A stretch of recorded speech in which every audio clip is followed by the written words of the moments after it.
آج ایک بار پھر جنید شراب کے نشے میں دھت گھر میں داخل ہوا تھا۔ اس وقت رات کے 10 بج رہے تھے۔ بوڑھی ماں صحن میں پریشانی کے عالم میں یہاں وہاں ٹہل رہی تھی۔ جب جنید گھر میں داخل ہوا تو غصے سے اس کی جانب بڑھی۔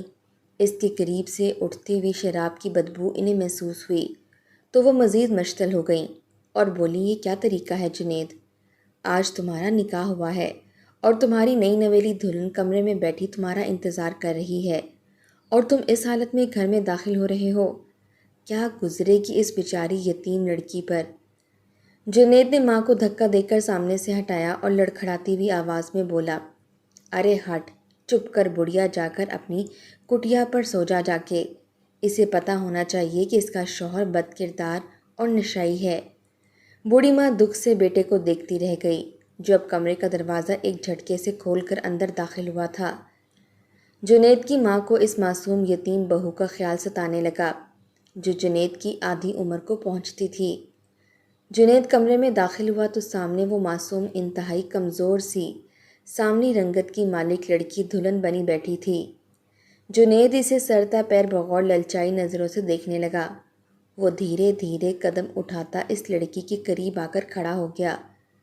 وہ لڑکی جنید کو دیکھ کر کافی سہم چکی تھی، مگر تبھی جنید جاہلانہ مظاہرہ کرتے ہوئے کود کر بستر پر بیٹھا اور اس معصوم لڑکی کا دوپٹہ کھینچ کر دور بستر پر پھینک دیا۔ وہ لڑکی اس پل خوف سے ہلکی سی چیخ کر دور ہٹی تھی۔ جنید کو اس کا یہ خوف اچھا لگ رہا تھا۔ اس کی تو کئی سالوں سے یہ عادت بن چکی تھی، معصوم لڑکیوں کو ورغلا کر اپنا مطلب نکلوانا اور پھر روتا بلکتا چھوڑ کر اگلے شکار کو نکل جانا۔ باہر بیٹھی بوڑھی ماں کے دل میں عجیب سے وسوسے آ رہے تھے۔ نہ جانے جنید اس لڑکی کے ساتھ کیا سلوک کرے گا۔ کچھ دیر بعد جنید کی بیوی کے چلانے کی آوازیں باہر تک آنے لگیں۔ بوڑھی ماں شرم سے منہ چھپانے لگی۔ اسے اپنی بہو کی فکر ہونے لگی تھی۔ فوراً جا کر دروازے پر دستک دی اور بہو کو بلانے لگی، مگر اندر سے آواز آنا بند ہو گئی تو بوڑھی ماں وہاں سے چلی گئی۔ ساری رات یوں ہی گزر گئی۔ اگلے روز دن چڑھ چکا تھا، مگر ابھی تک بہو بیٹا کمرے سے باہر نہیں نکلے تھے۔ جنید کی ماں نے جب دروازہ کھول کر اندر کا منظر دیکھا تو اس کی روح لرز گئی، کیونکہ سامنے بستر پر وہ معصوم لڑکی۔ جنید کی ماں تو سر پیٹ کر رہ چکی تھی۔ وہ روتے ہوئے جنید کو کوسنے لگی، کیسی مصیبت اس نے اپنے سر پر لا کھڑی کی تھی۔ جنید کا بوڑھا باپ گاؤں کی پنچایت میں کھڑا سر جھکائے معافی مانگتا پھر رہا تھا، مگر مقابل کھڑے لوگوں کی تو غیرت پر ہاتھ اٹھا تھا۔ بھلا وہ کیسے سکون سے بیٹھ سکتے تھے؟ ان کا کہنا تھا کہ شام سے پہلے وہ جنید کی گردن اڑا کر اس پنچایت خانے میں لٹکائیں گے۔ ان کا غصہ کسی طور پر نیچے نہیں آ رہا تھا۔ بوڑھا کرم خان ریٹائرڈ فوجی جس نے عمر بھر عزت کمائی تھی اور ہمیشہ گردن اکڑا کر سینہ چوڑا کیے گاؤں میں پھرتا تھا، آج اس حد تک بیٹے کی وجہ سے ذلت و رسوائی اٹھا چکے تھے کہ مجبور ہو کر اپنے سر پر بندھی پگڑی اتاری اور ہاتھ میں لے کر مقابل کھڑے لوگوں کے قدموں میں جا کر رکھ دی۔ وہ خود بھی گھٹنوں کے بل زمین پر بیٹھ کر سر جھکا چکے تھے۔ ایک پل کو پنچایت میں خاموشی چھائی تھی۔ جب کرم خان بولا کہ میں آپ کے قدموں میں گر کر معافی مانگتا ہوں، آپ بے شک مجھ سے میری ساری جمع پونجی اور جائیداد لے لیں، اگر ہو سکے تو میں اور میری بیوی آپ کے ہاں نوکر بن کر رہ لیں گے، مگر ہمارے بیٹے کو جان سے مت ماریں۔ اس نے جو کیا غلط کیا، مگر وہ ہماری اکلوتی اولاد ہے، اگر اسے کچھ ہو گیا تو ہم جیتے جی مر جائیں گے۔ بیٹے کی خاطر کرم خان اس حد تک چلے گئے تھے، مگر ان کا بیٹا اس حد تک گر چکا تھا کہ ابھی بھی ایک پرانے کارخانے میں چند آوارہ دوستوں کے ساتھ مل کر راہ چلتی لڑکی کو اغوا کر کے اسے اپنی درندگی کا نشانہ بنا رہا تھا، ٹھیک ویسے ہی جیسے آج صبح اس نے گاؤں کی ایک 13 سالہ لڑکی کو درندگی کا نشانہ بنا کر اسے مارنے کے بعد نہر کنارے پھینک گیا تھا، اور اب اس کا بوڑھا باپ اپنی عزت کو روند کر بیٹے کی جان بخشی کروا رہا تھا۔ پورا گاؤں جنید کو لان تان کر رہا تھا۔ بوڑھا باپ کھلی ہوئی پگڑی باندھے کندھے پر لٹکائے گھر میں داخل ہوا تو چکرا کر گر گیا۔ جنید کی ماں شوہر کو تھامے وہیں بیٹھ کر کتنی ہی دیر روتی رہ گئی۔ تبھی جنید کی پھپھو بھی وہاں آ گئیں اور بھائی بھابھی کو کوستے ہوئے بولی کہ برا مت ماننا بھائی صاحب، لیکن اگر وقت پر جنید کی شادی کر دیتے تو شاید آج جنید یہ سب نہ کر رہا ہوتا۔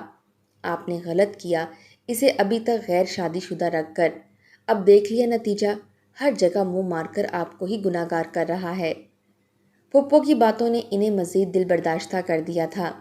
بوڑھی ماں کمرے میں گئی اور جائے نماز بچھا کر بیٹھ گئی۔ کتنی ہی دیر وہ روتے ہوئے دعائیں مانگتی رہی کہ خدا ان کے بیٹے کو ہدایت دے دے۔ انہیں ماضی کے گزرے تلخ لمحات یاد آنے لگے۔ وہ آنکھیں بند کیے ہوئے تھی جب ماضی فلم کی طرح دماغ میں چلنے لگا۔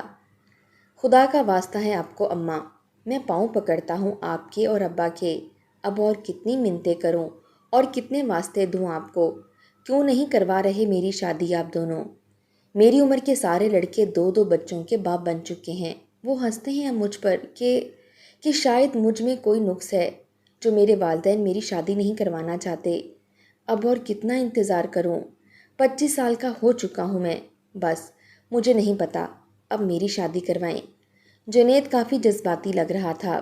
وہ رات کے اس وقت ماں باپ کے پیر پکڑے بیٹھا ایک ہی رٹ لگائے ہوئے تھا کہ جلد از جلد اس کی شادی کروائی جائے۔ ماں نے ایک نظر جنید کو دیکھا اور پھر بولی کہ بیٹا، پہلے کوئی نوکری کرو، اپنے پیروں پر کھڑے ہو جاؤ۔ کوئی بھی والدین اپنی بیٹی کا رشتہ تمہیں نہیں دیں گے جب تک تم اچھا کما نہیں لیتے۔ جنید نے جب یہ سنا تو غصے سے بپھر کر بولا، کیوں؟ ان لوگوں نے بیٹی کا نکاح مجھ سے پڑھوانا ہے یا میری نوکری اور پیسوں سے؟ ہم تینوں کون سا بھوکے سوتے ہیں؟ جو خود کھاتے ہیں وہ اسے بھی کھلا دیں گے۔ جنید کے الفاظ سن کر اس کا باپ سختی سے کہنے لگا کہ بیٹا، تم 25 سال کے ہو چکے ہو، تمہیں یہ معلوم ہے کہ تمہاری شادی نہیں ہوئی، مگر کیا تم نے یہ سوچا کہ تم 25 سال کے ہو کر بھی بے روزگار گھوم رہے ہو، ابھی تک اپنے باپ کی پینشن پر پل رہے ہو؟ مختصر دونوں میاں بیوی نے جنید کو بہت سمجھایا کہ پہلے نوکری ڈھونڈو پھر شادی کر لینا، مگر اس نے ان تمام تر باتوں کو منفی انداز میں ذہن میں بٹھایا تھا۔ اس نے خود کے لیے نوکری ڈھونڈنا شروع کر دی، مگر نہ ہی اس کے پاس کوئی خاص ڈگریاں تھیں اور نہ ہی کوئی تجربہ۔ آخر کار اس نے ایک سپر مارکیٹ میں عام سی ملازمت کرنا شروع کر دی۔ وہ ماہانہ صرف 9,000 ہی کما پاتا تھا، گھر سے والدین کی جھڑک اور یہاں سٹور میں مالکان کی۔ جیب میں کم پیسے، یہ سب سوچ سوچ کر جنید ڈپریشن کا شکار ہونے لگا اور پھر اس نے وقت گزاری کے لیے سگریٹ پینا شروع کر دی۔ آہستہ آہستہ اسے سگریٹ کی لت لگ گئی اور اب تو وہ ماں باپ کے سامنے بھی سگریٹ پینے لگا تھا۔ وہ منع کرتے تو ان کی بات پر کان نہ دھرتا، اب تو وہ گھر بھی لیٹ آنے لگا تھا۔ ماں باپ کو اب اس کی فکر ستانے لگی۔ ایک روز جب جنید والد کے سامنے بیٹھ کر سگریٹ پی رہا تھا تو والد نے اسے تھپڑ مار دیا، جیسے کھانے کے بعد سگریٹ اس کے ہاتھ سے چھوٹ کر زمین پر گر گئی اور وہ تلملا اٹھا۔ اس نے غصے سے اپنے باپ کی جانب دیکھا اور چیخ کر اٹھ کر کھڑا ہو گیا۔ اس نے ضبط سے مٹھیاں بھینچ لی تھیں، گویا اپنے ہی باپ کو تھپڑ مارنے لگا ہو، مگر پھر ان کا لحاظ کر کے رک چکا ہو۔ اس رات اس کے باپ نے اسے بے تحاشا باتیں سنائی تھیں، جنہیں وہ سر جھکائے خاموشی سے سنتا رہا، مگر بولا کچھ نہیں۔ پھر کچھ دیر بعد وہ غصے میں گھر سے باہر نکل گیا اور ساری رات گھر سے باہر رہا۔ بوڑھے ماں باپ کو اپنے بیٹے کی فکر ہونے لگی، مگر جیسے ہی دن چڑھا تو کچھ دیر بعد جنید گھر میں داخل ہوا۔ اس کی آنکھیں سوجی ہوئی تھیں، گویا سرخ انگارہ بن چکی ہوں، جبکہ اس کا پورا وجود پسینے سے شرابور تھا۔ اسے دیکھ کر یوں لگتا تھا جیسے وہ ساری رات سو نہ سکا ہو اور بخار میں مبتلا ہو۔ ماں باپ سارے گلے شکوے بھول کر اپنے بیٹے کو کمرے میں لے گئے۔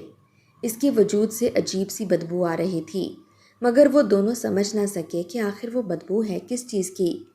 وہ سارا دن جنید بستر پر لیٹا سویا رہا اور جب اگلے روز اسے ہوش آیا تو وہ بڑبڑانے لگا، اور پھر یہ تو اس کا معمول بنتا جا رہا تھا۔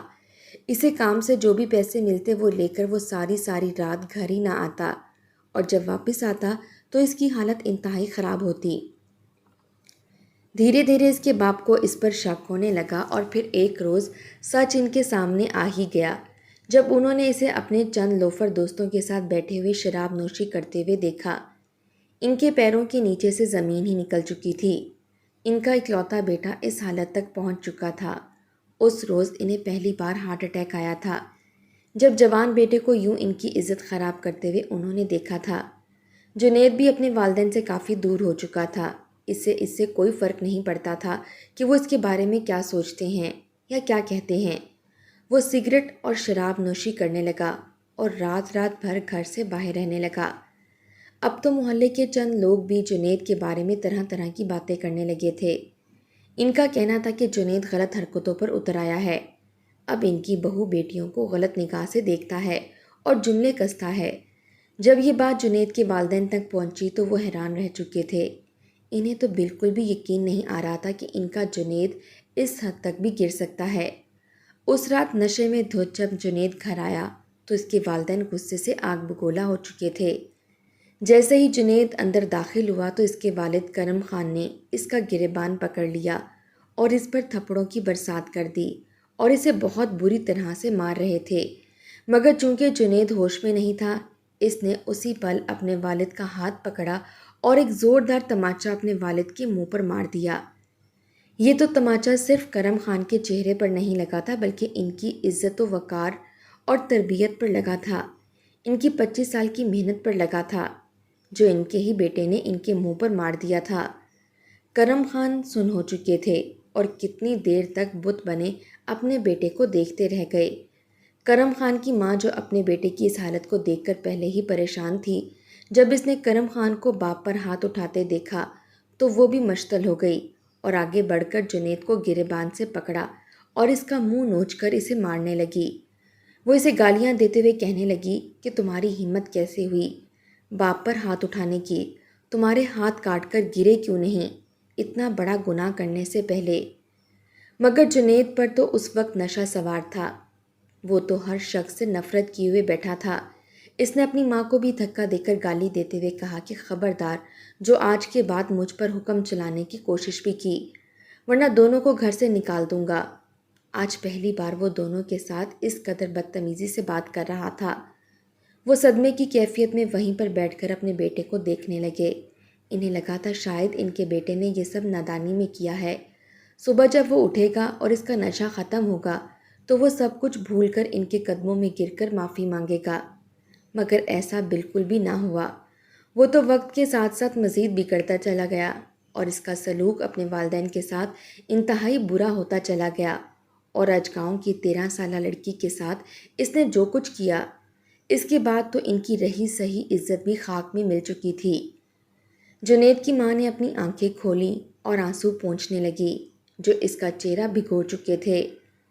راتوں رات دونوں میاں بیوی نے سوچا کہ اس مسئلے کا ایک ہی حل ہے کہ جنید کی شادی کروا دی جائے۔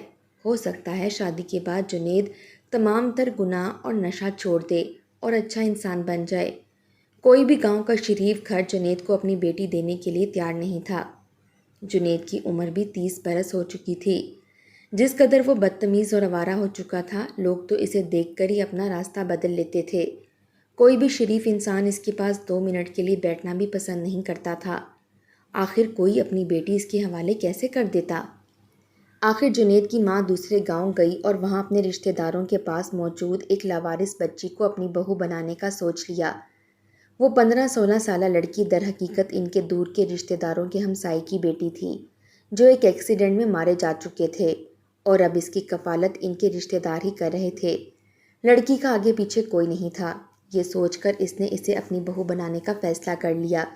جنید کو جب اس کی ماں نے جو یہ خبر سنائی تو اسے خاص فرق نہ پڑا۔ اس کا کہنا تھا کہ چاہے لڑکی لائیں یا نہ لائیں مجھے اب فرق نہیں پڑتا۔ اس کا مطلب کیا تھا اس کے والدین اچھی طرح جانتے تھے۔ نکاح سے ایک رات پہلے بھی اس نے نشے کی حالت میں اپنی ماں اور باپ کو بہت مارا تھا اور انہیں گالیاں دی تھیں۔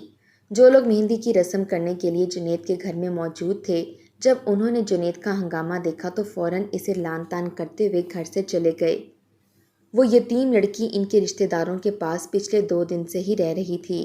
وہ اس کمسن لڑکی کو بہو بنا کر اپنے گھر لے آئے۔ نکاح کے بعد بھی جنید گھر سے غائب تھا۔ وہ آج ایک بار پھر نشہ کرنے کے لیے ہی گیا تھا۔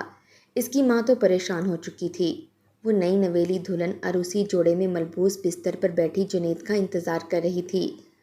جنید جب گھر آیا تو وہ نشے سے چور تھا۔ اس کی ماں اسے دیکھ کر رونے لگی اور دبی دبی آواز میں روتے ہوئے کہنے لگی کہ بیٹا آج تو کچھ خیال کر لیتے، تمہاری وجہ سے میری اور تمہارے باپ کی کس قدر ذلت و رسوائی اس گاؤں میں ہو چکی ہے، کیا تم نہیں جانتے؟ لوگ تمہارے ابا کو دیکھ کر گالیاں دیتے ہیں کہ انہوں نے تمہاری پرورش صحیح نہیں کی۔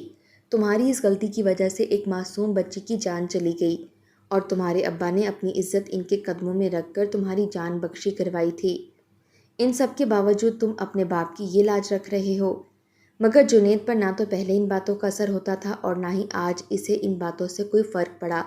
وہ اپنی ماں کو دھکے دے کر بولا کہ بڑھیا، ہر وقت مجھے لیکچر نہ دیا کر، ورنہ تجھے مار مار کر بستر پر لٹا دوں گا اور تیرے منہ میں گرم دہکتے کوئلے ڈال دوں گا، پھر دیکھوں گا تو کیسے پٹر پٹر کرے گی۔ جنید کے سامنے بوڑھی ماں ہکا بکا رہ گئی اور جنید نشے کی حالت میں لڑکھڑاتا ہوا کمرے کے اندر چلا گیا۔ کچھ دیر بعد کمرے سے چیخنے چلانے کی آوازیں آنے لگیں۔ نہ جانے اس بچی کو کیسی اذیت دے رہا تھا کہ وہ اس قدر رو رہی تھی۔ جنید کی ماں پہلے تو صبر کر کے بیٹھی رہی، مگر جب معاملہ حد سے نکلتا ہوا دکھائی دیا تو وہ پریشان سی ہو کر دروازے کے باہر کھڑی ہو گئی اور اپنے بیٹے کو آواز دینے لگیں، مگر تبھی کمرے سے آواز آنا بالکل بند ہو چکا تھا، گویا ہر سو خاموشی چھا چکی تھی۔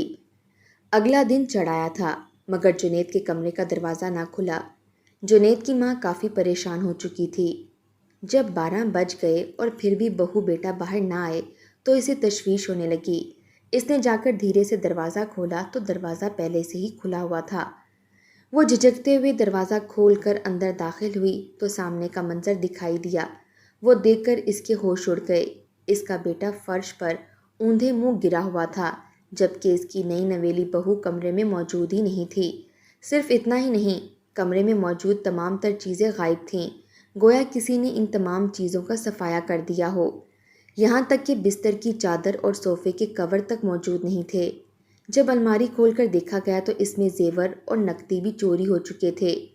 جنید کی ماں اور باپ تو سر پیٹ کر رہ گئے، یعنی ان کی وہ بہو چورنی نکلی تھی جسے وہ یتیم سمجھ رہے تھے، وہ تو ان کا گھر کا صفایا کر کے جا چکی تھی۔ جب جنید کو اٹھایا گیا تو وہ بکھلا کر رات کی ساری ردات سنانے لگا اور کہنے لگا کہ کل رات جب میں کمرے میں داخل ہوا تو وہ لڑکی کافی ڈری سہمی ہوئی تھی اور پھر مجھے کہنے لگی کہ اپنی آنکھیں بند کریں، میں آپ کو ایک تحفہ دینا چاہتی ہوں۔ میں نے جو ہی آنکھیں بند کیں تو اس نے میرے چہرے پر ایک سپرے کیا، مجھے چکر آنے لگے، مجھے یوں لگا جیسے مجھے نیند آ رہی ہے۔ وہ لڑکی ایسا کر کے ہنسنے لگی اور مجھے اس پر شدید غصہ آنے لگا۔ میں اس کو بالوں سے پکڑ کر مارنے لگا تو وہ چیخنے چلانے لگی اور خود کو مجھ سے چھڑانے لگی، مگر میں زیادہ دیر تک اسے اپنی گرفت میں نہ رکھ سکا۔ اس نے میرے سر میں گلدان مارا اور میں بے ہوش ہو گیا۔ در حقیقت وہ لڑکی چورنی تھی جو بہانہ بنا کر ان کے رشتہ داروں کو لوٹنا چاہتی تھی، مگر جب اسے جنید کے لیے پسند کیا گیا تو اس نے وہاں کا ارادہ ترک کر کے یہاں پر ہاتھ مارنے کا سوچ لیا۔ جنید سر پکڑ کر بیٹھ گیا تھا۔ وہ لڑکی انہیں دوبارہ کبھی نہیں ملی اور جنید بھی اتنے بڑے نقصان پر تھوڑا پریشان ہو چکا تھا۔ کئی روز تک وہ اسی پریشانی میں رہا اور سگریٹ کو ہاتھ تک نہ لگایا۔ اس کے پاس تو پیسے ہی نہیں بچے تھے جو شراب نوشی کرتا۔ کچھ عرصے بعد جنید کی ماں نے دیکھ بھال کر اس نے ایک اور لڑکی کو اپنے گھر کی بہو بنایا۔ وہ لڑکی جب اس گھر میں آئی تو اس نے جنید کی کایا ہی پلٹ کر رکھ دی۔ جنید جب بھی اونچی آواز میں گانے لگا کر شراب نوشی کرنے کی کوشش کرتا تو وہ عورت اپنی خوبصورت آواز میں قرآن مجید کی تلاوت کرنا شروع کر دیا کرتی۔ مجبوراً جنید کو وہ سب کچھ بند کر کے خاموش رہنا پڑتا تھا۔ بہرحال یہ بہت ہی مشکل کام تھا، مگر وہ کہتے ہیں نا کہ ایک نیک عورت پوری نسل کو سنوار دیتی ہے۔ حفصہ نے بھی ایسا کچھ ہی کیا تھا۔ وہ اپنے شوہر کو رائے راست پر لے آئی تھی، اسے دین کے قریب کر دیا تھا، اسے شراب نوشی اور سگریٹ چھڑوا کر قرآن مجید اور نماز کا پابند بنایا تھا۔ اس نے اسے بتایا کہ جب بھی تمہارا دل نشے کی جانب راغب ہو تو تم قرآن مجید کی تلاوت کیا کرو۔ یہ کام بالکل بھی آسان نہیں تھا، نہ ہی ایک دن میں حفصہ نے اپنے شوہر کو سدھار لیا تھا۔ ایسا کرنے میں اسے 5 سال لگے تھے۔ ان 5 سالوں میں حفصہ نے اپنے شوہر کی نفرت اور تشدد کو بھی برداشت کیا تھا، اس کی مار بھی کھائی تھی اور اپنے سامنے اپنے شوہر کو غیر عورتوں کے ساتھ ایک ہی بستر پر بھی دیکھا تھا، مگر اس نے صبر کا دامن نہ چھوڑا اور نہ ہی ہمت ہاری۔ وہ خود بھی 5 وقت کی نمازی تھی اور حافظ قرآن تھی، اور اس نے جنید کو بھی دھیرے دھیرے دین کے قریب کر دیا، اور آخر وہ وقت بھی آ گیا جب جنید نے سچے دل سے ہر گناہ سے توبہ کر لی اور خدا کی حضور سجدہ ریز ہو کر اس نے اپنی تمام تر کوتاہیوں اور گناہوں پر اپنے والدین سے معافی مانگی تھی۔